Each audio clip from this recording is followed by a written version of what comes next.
5 राज्यों के चुनाव के बीच बीजेपी ने तमिलनाडु में बड़ा धमाका कर दिया।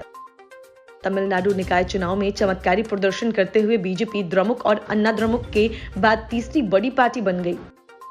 बीजेपी ने कांग्रेस को चौथे नंबर पर धकेल दिया।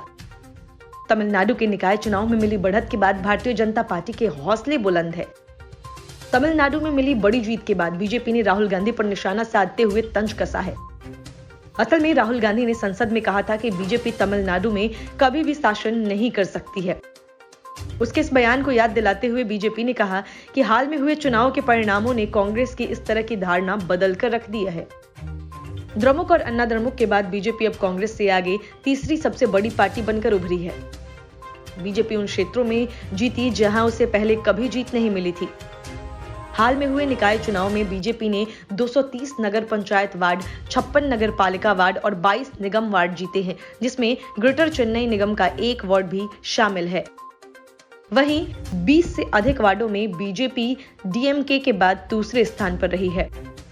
तमिलनाडु बीजेपी अध्यक्ष के अन्नामलाई ने दावा किया कि बीजेपी डीएमके और अन्ना द्रमुक के बाद तीसरी सबसे बड़ी पार्टी के रूप में उभरी है।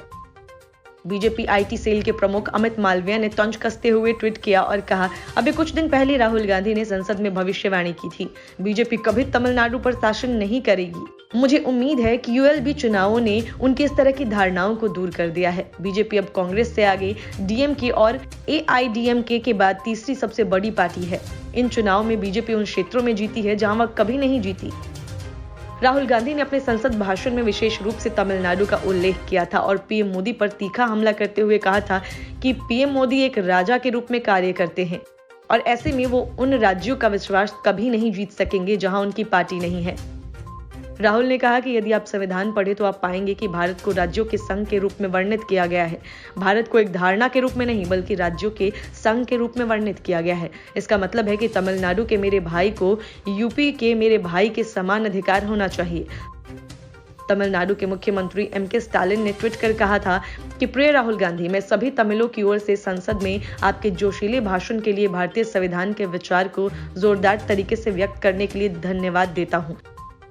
आपने संसद में तमिलों के लंबे समय से चले आ रहे तर्कों को आवाज दी है। ये अद्वितीय संस्कृति और राजनीतिक जड़ें जो आत्मसम्मान को महत्व देती हैं, उस पर टिकी हुई हैं। Bureau report, news of India.